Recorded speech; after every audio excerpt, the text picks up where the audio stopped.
warganya supaya tidak membuang sampah sembarangan gitu. Kalau itu desa-desa wisata itu kan sangat potensial sekali ya untuk menarik kunjungan. Kemarin itu saya ada bawa semacam brosur gitu. Kalau mau pelatihan ini mereka minta bayar. Kalau Bapak Ibu sudah punya keahlian misalnya membuat segala macam jenis olahan sampah plastik dan sebagainya, itu orang lain yang akan datang ke tempat Bapak Ibu. Nah disitulah nanti Bapak Ibu akan melayani mereka dengan ilmu-ilmu yang sudah Bapak Ibu punya gitu. Nah, jadi terima paket pelatihan misalnya seperti itu. Pokoknya RT-nya Bapak Ibu diusahakan bagaimana supaya bisa menjadi contoh untuk RT-RT yang lain. Nah, jadi Bapak Ibu, karena jamur tiram ini adalah jamur yang biasa tumbuh di daerah dingin, sedangkan kita Jayapura ini kan panas. Nah, jadi ada beberapa tips gitu ya yang bisa kita laksanakan supaya jamur kita tumbuhnya sama dengan di daerah dingin. Misalnya kumbung dengan sistem buka tutup, artinya kumbung itu kalau bisa kita ada jendelanya ya. Jadi kalau pada siang hari kita tutup, kalau malam hari kita buka. Supaya apa? Supaya udara dingin dari luar itu masuk ke dalam kumbung gitu. Untuk mensiasati bagaimana tumbuhnya tetap seperti di habitat aslinya, di tempat hidup aslinya.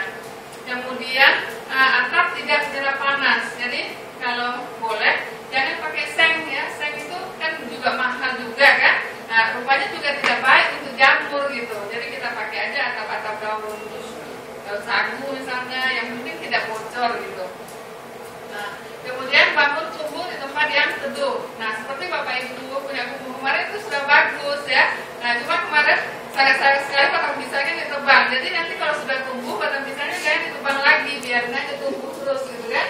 Harusnya kayak di panti asuhan itu kan juga panas kemarin itu. Nah, saya sarankan sama Pak pengelola panti supaya ditanam pisang. Nah, sekarang pisangnya itu juga sudah tumbuh dan besar-besar, sudah panen, malah sudah panen. Jadi pisang itu katanya dipupuk sama sisa backlog ini yang sudah nggak tumbuh itu kan sudah hilang putihnya semua itu. Nah, jadi ditaruh di rumpun pisang gitu. Nah, malah sekarang anak panti malah sudah mengkonsumsi pisang yang ditanam untuk pelindung jamurnya. Nah, pisang itu kan dingin kan? Kemudian tanam pohon di sekitar kumbung, contohnya batang pisang itu. Nah, tinggi kumbung diusahakan setinggi mungkin supaya dingin ya. Kemudian rak tidak terlalu tinggi, maksimal 3 rak saja. Jadi 1 meter itu dibagi 3 aja. Rak 1 meter dibagi 3 supaya kita kan mengharapkan dingin yang dari lantai yang kita siram tadi bisa dirasakan sama backlog yang ada di atas rak. Nah, lantai kalau bisa disiram 3 kali sehari. Nah, mungkin harus ada usaha juga ya bagaimana supaya air bisa selalu ada di dekat situ gitu.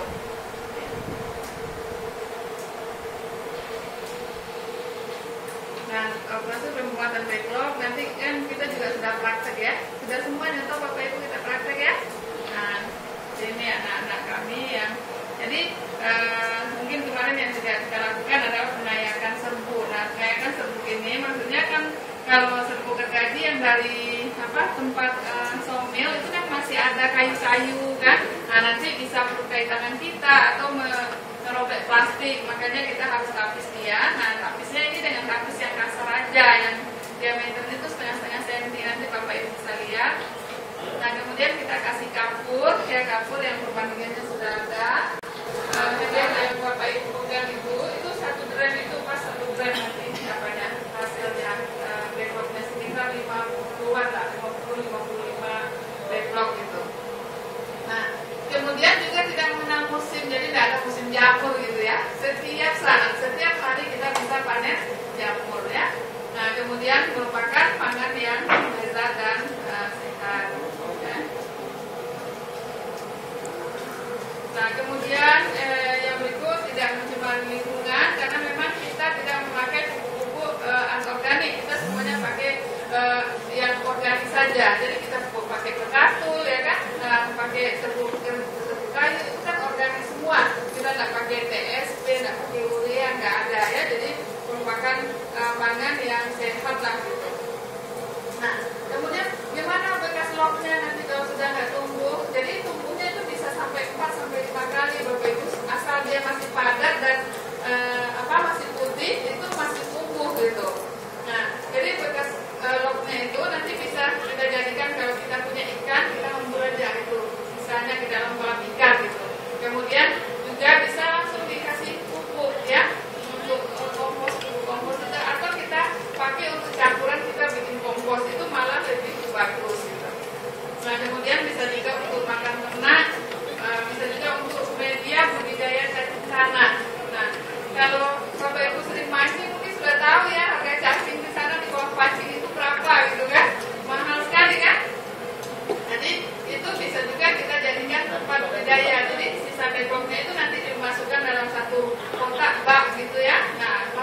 peluang ya. Jadi sangat besar sekali. Yang penting kita mau berusaha gitu saja. Nah, jadi beberapa usaha budidaya jamur tiram itu dapat dilakukan, misalnya kultur murni atau murni yang mungkin untuk F1, F2 dan F3 ini mungkin agak sedikit repot ya kalau di rumah gitu ya, karena perlu ruangan seperti yang Bapak Ibu bisa lihat di sana, nanti ada ruangan tertutup kaca yang nggak boleh sembarang orang masuk gitu kan.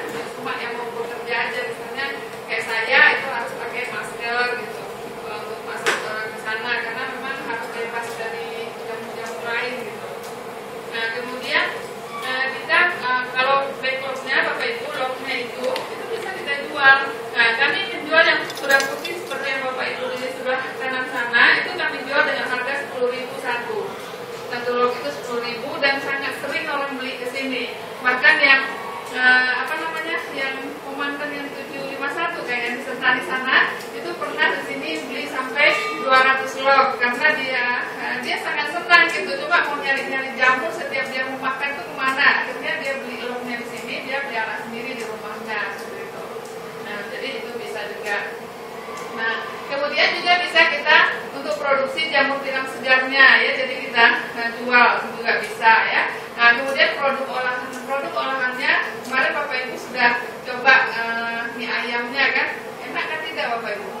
Enak ya, enak ya. Jadi itu tergantung rasa. Mungkin kalau Bapak Ibu bisa nambahkan resepnya mungkin dengan bumbu masak yang spesifik Bapak Ibu, itu akan lebih enak lagi gitu kan. Nah, jadi bisa juga kita bikin keripik, bisa juga nugget, dan banyak sekali olahan yang bisa kita bikin. Nah, nanti kalau Bapak Ibu mau berusaha, itu bisa datang ke SMA Muhammadiyah untuk nyoba-nyoba kita ajarin bikinnya gitu.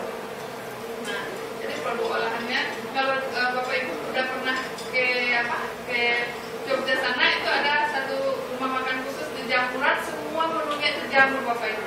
Yang datang ke sana itu orang-orang Cina aja.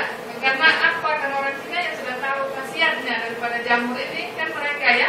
Jadi kita jamu-jamu Cina itu, jadi pada prinsipnya semuanya bisa melaksanakan olahan daripada jamur ini. Nah, banyak sekali yang bisa kita buat. Nah, kemudian untuk kompos dan pakai pakan ternak sisa log. Kemudian juga Bapak Ibu bisa menjadikan tempat wisata. Jadi kalau seperti yang kita lihat kemarin di lokasi kita yang Waena kemarin, itu sangat-sangat bagus sekali menurut saya. Sudah tebingnya sudah begitu hijaunya gitu ya. Apalagi kalau kalinya itu kita tata sedemikian rupa bersih, tidak ada sampah. Kemudian ada lagi jamur di situ. Kita tulis aja di depan sana, wisata agro jamur gitu kan. Nah, itu orang nanti akan berkunjung ke sana. Bahkan tidak mungkin kalau kalau Pak Wali Kota datang ke sana, jembatannya Bapak yang di sana kemarin yang kita injak itu akan diperbaiki gitu. Pasti akan diperbaiki lah ya. Pak Wali Kota nanti mau lihat ke sana gitu. Nah, cuma sekarang tinggal kita mau nggak kita mengerjakan itu. Sangat bagus sekali di sana itu kalau kita buat tempat wisata agro jamur gitu. Suasananya juga sejuk kan, sejuk Bapak Ibu ya, apalagi kalau malam kan. Nah, jadi kalau punggungnya Bapak Ibu itu nggak ada salahnya. Nanti kalau yang baru kita lihat kemarin, karena raknya sudah terbikin lebar begitu, nah backlognya kita taruh